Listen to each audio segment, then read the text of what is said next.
جی ناظرین کرام، ہم بات کرتے ہیں شیخ سرفراز خان صفدر، پاکستان کے جلیل قدر محدث بھی تھے اور فقہ میں بہت ماہر تھے، مصنف اور خطیب بھی تھے۔ آپ 1914 عیسوی میں ضلع گجرانوالہ پنجاب میں پیدا ہوئے۔ ابتدائی تعلیم اپنے والد اور مقامی علماء سے حاصل کیا، لیکن یہاں تک انہوں نے بس نہیں کیا، پھر مختلف دینی مدارسوں میں حدیث اور اس طرح فقہ، تفسیر اور عربی علوم میں تکمیل کی ہے، جس کی وجہ سے تکمیل کے مکمل کرنے کے بعد مکمل کرنے کے بعد آپ نے درس و تدریس کا آغاز کیا اور طویل عرصے تک جامعہ نصرت العلوم گجرانوالہ میں شیخ الحدیث کے طور پر خدمات سر انجام دیتے رہے۔ آپ نے ہزاروں طلباء کو بخاری شریف بھی پڑھایا ہے اور مسلم شریف کو جو ہے لوگوں کو پڑھایا ہے، مدارس میں پڑھایا ہے اور دیگر کتب حدیث بھی پڑھائے ہیں۔ اور آپ نے فقہ اور حنفی کی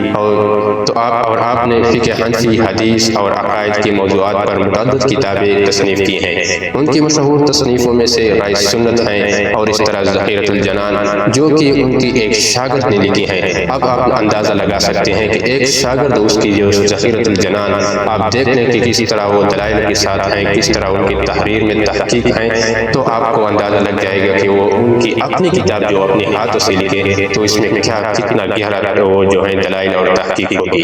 تو لہٰذا ان کی دیگر علمی کتابیں بھی اس میں شامل ہیں، جس سے آپ بہت مستفید ہو سکتے ہیں۔ عقائد کے حوالے سے اگر آپ دیکھ سکتے ہیں، فقہ کے حوالے سے آپ دیکھ سکتے ہیں، حدیث کے حوالے سے اگر کوئی بھی کتاب آپ کو درکار ہے تو ان کتابوں سے آپ جو ہے مستفید ہو سکتے ہیں، اور ان کے اندازہ تحریر علمی سے اور مدلل جوابات سے آپ دیکھ سکتے ہیں، اور ان کی تحقیق جو ہے بہت گہری ہے، آپ خود حیران ہو جائیں گے۔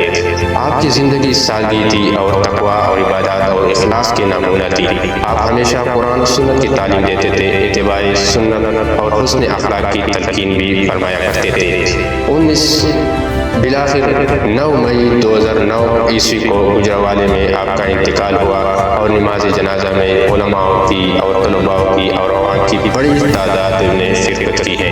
ان کی زندگی سے ہمیں ایک سبق ملتا ہے، اور سبق یہ ہے کہ قرآن و سنت کا علم حاصل کرنا صرف اور صرف اللہ کی رضا کے لیے ہو، اور قرآن علم حاصل کرنا صرف اپنے لیے محدود نہیں رکھنا ہے، بلکہ اپنے جتنے بھی علماء ہوتے ہیں، جتنے بھی آپ سے لوگ مستفید ہوتے ہیں، جتنے بھی عوام ہوتے ہیں آپ سے مستفید ہو سکتے ہیں، آپ ان کو پہنچانا ہے، یہ آپ کے لیے فرض ہے۔ تو لہٰذا علم کے ساتھ اخلاص اور تقوی کا اختیار کرنا بھی ضروری ہے، کیونکہ اگر اس طرح بڑے علم میں تب اتنی جو زیادہ لوگ آپ سے مستفید ہوتے ہیں، یہ تب ہوگی جب آپ کے علم میں خلوص ہوں گے اور آپ کی تقوی میں جو ہے بڑی پایہ تک ہوگی۔ اختیار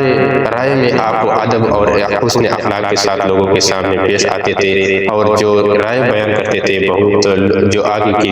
بندہ تھا اس کے دل جو ہے خود دل فریب ہو جاتا تھا۔ تو بالآخر دین کی خدمات کو زندگی کا مقصد بنانا تھا، اور انہوں نے کر دکھایا۔ اللہ شیخ سرفراز خان صفدر پر اپنی بے شمار رحمتیں نازل فرمائے اور ان کی درجات کو بلند فرمائے، اور ان کی علم سے اللہ تعالیٰ مزید لوگوں کو فائدہ حاصل کرنے کی توفیق نصیب فرمائے۔ اس طرح مزید ویڈیو کے دیکھنے کے لیے ہمارے پیج کو فالو کرو اور اس طرح ہمیں سپورٹ کرو، تاکہ اسی طرح ویڈیو ہم مزید بنا سکیں۔